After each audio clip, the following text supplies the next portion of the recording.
Nilambur ഉപതിരഞ്ഞെടുപ്പിലെ Jamaat Islami UDF സഹകരണം വരാനിരിക്കുന്ന തദ്ദേശ നിയമസഭാ തിരഞ്ഞെടുപ്പുകളിലും തുടർന്നേക്കും. ജമാഅത്ത് ഇസ്ലാമിക്ക് UDFുമായുള്ള സഹകരണം തുടർന്നു പോകണമെന്നാണ് നിലപാട്.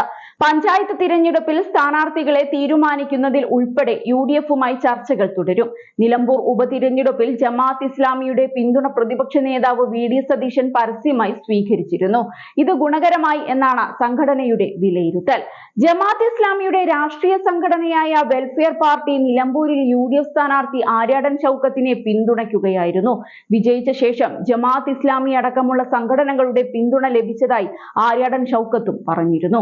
ജമാഅത്ത് ഇസ്ലാമി പിന്തുണയ്ക്കെതിരെ LDFും മറ്റും UDFിനെതിരെ രംഗത്തെത്തിയിരുന്നുവെങ്കിലും VD സതീശൻ ഇതിനെ ന്യായീകരിക്കുകയായിരുന്നു ചെയ്തത്. ജമാഅത്ത് ഇസ്ലാമി വർഗീയ സംഘടനയാണ് എന്ന് കോൺഗ്രസിന് അഭിപ്രായമില്ല എന്നാണ് സതീശൻ പറഞ്ഞത്.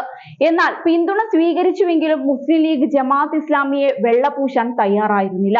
മുസ്ലിം ലീഗും ജമാഅത്ത് ഇസ്ലാമിയും രണ്ടാണ് എന്നും ജമാഅത്ത് ഇസ്ലാമിക്കെതിരെ ലീഗ് സ്വീകരിച്ച പ്രത്യയശാസ്ത്ര നിലപാടിൽ വെള്ളം ചേർത്തിട്ടില്ല എന്നുമായിരുന്നു MK മുനീറും KM ഷാജിയും അടക്കമുള്ളവർ പറഞ്ഞിരുന്നത്.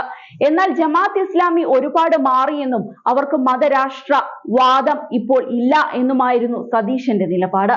ജമാഅത്ത് ഇസ്ലാമി LDFിന് പിന്തുണ കൊടുത്തിരുന്നു. അപ്പോൾ ആർക്കും പ്രശ്നമില്ലായിരുന്നുവെന്നും VD സതീശൻ പറഞ്ഞിരുന്നു.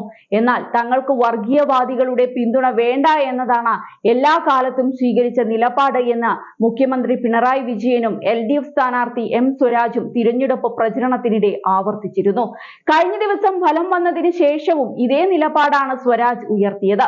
അതേസമയം നിലമ്പൂർ ഉപതിരഞ്ഞെടുപ്പിൽ 11,077 വോട്ടിന്റെ വൻ ഭൂരിപക്ഷത്തിലാണ് UDF സ്ഥാനാർത്ഥി ആര്യാടൻ ഷൗക്കത്ത് വിജയിച്ചത്. ഷൗക്കത്ത് 77,737 വോട്ടുകൾ നേടിയപ്പോൾ LDF സ്ഥാനാർത്ഥി M സ്വരാജ് 66,660 വോട്ടുകളും സ്വതന്ത്ര സ്ഥാനാർത്ഥി PV അൻവർ 19,760 വോട്ടുകളും നേടി. BJP സ്ഥാനാർത്ഥി മോഹൻ ജോർജിന് 8,648 വോട്ടുകളാണ് ലഭിച്ചത്. UDF ഒറ്റക്കെട്ടായി നേടിയ വിജയമാണ് നിലമ്പൂരിലേത് എന്നാണ് VD സതീശൻ പറഞ്ഞത്. ആര്യാടൻ ഷൗക്കത്തിന്റെ മികച്ച വിജയം ടീം UDFിന്റെ ഒറ്റക്കെട്ടായുള്ള പ്രവർത്തന ഫലമാണ്. 2026 നടക്കാനിരിക്കുന്ന തിരഞ്ഞെടുപ്പിൽ UDFിന്റെ തിരിച്ചുവരവിനു വേണ്ടിയുള്ള ഇന്ധനമാണ് നിലമ്പൂരിലെ ജനങ്ങൾ നൽകിയത്.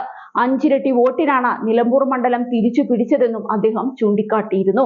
ആര്യാടൻ ഷൗക്കത്തിന്റെ വിജയത്തോടെ VD സതീശൻ തല ഉയർത്തി നിൽക്കുകയാണ് അണികൾക്കും മറ്റ് നേതാക്കൾക്കും മുൻപിൽ. നേരത്തെ അൻവറിനെ അടുപ്പിക്കാത്തതിലും സഖ്യസാധ്യതകൾ ഇല്ലാതാക്കിയതിലും സതീശനെതിരെ കടുത്ത വിമർശനം ഉയർന്നിരുന്നു. അൻവർ സ്വതന്ത്ര സ്ഥാനാർത്ഥിയായി മത്സരിക്കുക കൂടി ചെയ്തതോടെ ഈ വിമർശനം ശക്തമായി. എന്നാൽ ഇതിനെയൊക്കെ കാറ്റിൽ പറത്തിക്കൊണ്ടാണ് UDF മണ്ഡലം പിടിച്ചെടുത്തത്. അതും അൻവർ ഇത്രയധികം വോട്ടുകൾ നേടിയിട്ടും UDFിന്റെ ഉജ്ജ്വല ജയം തടയാൻ സാധിച്ചില്ലെന്നത് സതീശനെ സംബന്ധിച്ച് ആശ്വാസകരമായ കാര്യമാണ്. മറിച്ചാണ് സംഭവിച്ചതെങ്കിൽ തോൽവിയുടെ ഭാരം മുഴുവൻ VD സതീശൻ ചുമക്കേണ്ടി വന്നേനെ.